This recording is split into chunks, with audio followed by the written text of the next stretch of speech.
Son Excellence le ministre de l'Intérieur, du Développement communautaire et de la Sécurité publique vient de recevoir le Conseil supérieur des déchets, qui est un organe dirigeant de l'islam au Burundi actuellement, un organe provisoire. Ils ont échangé sur deux points. Premièrement, ils ont analysé ensemble l'état d'avancement des préparatifs qui sont faits par cet organe pour pouvoir mettre en place des organes élus qui seront définitifs pour diriger cette église. Et là, ils ont constaté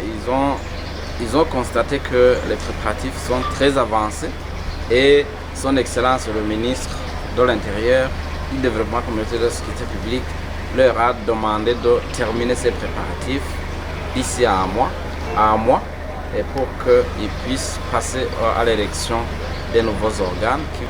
Et pour le deuxième point, ils ont échangé sur des propos d'atteinte à l'honneur qui ont été tenus par un certain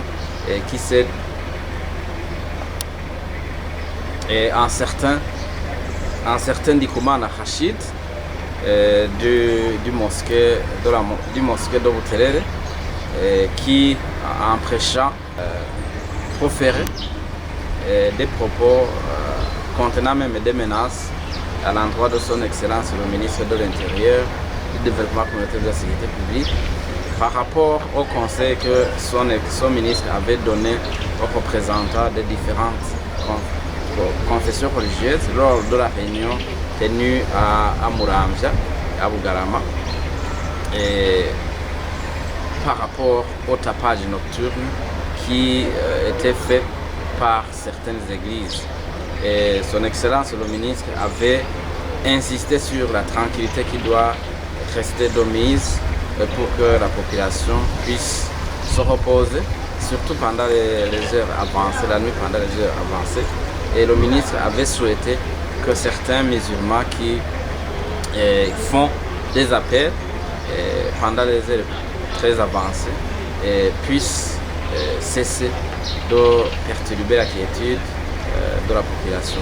Et ce sont des conseils qui avaient été très bien accueillis par les représentants de cette église et qui n'avaient même pas réagi parce qu'ils les avaient considérés comme vraiment de très bons conseils émanant de l'autorité publique.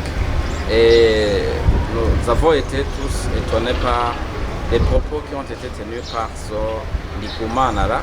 Et sur ces propos, le Conseil supérieur des chefs, qui est un organe supérieur dirigeant de cette église, a précisé au ministre qu'il ne connaît même pas cet individu.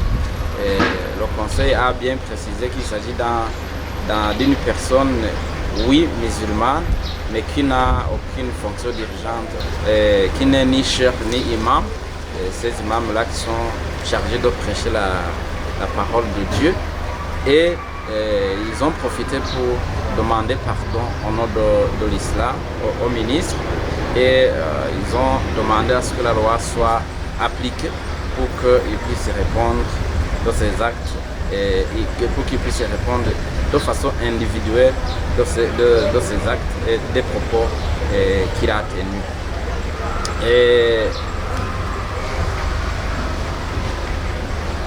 Et le Conseil supérieur des chefs a également remercié très vivement Son Excellence le Président de la République pour le décret qu'il a signé il n'y a pas longtemps et lequel décret a reconnu deux fêtes musulmanes comme fêtes nationales, comme des fêtes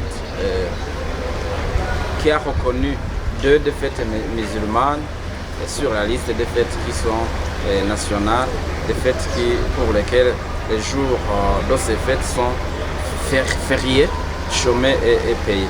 Et le Conseil a demandé à son Excellence le ministre de lui transmettre ses vifs remerciements à l'endroit de son Excellence le chef de l'État du Congo.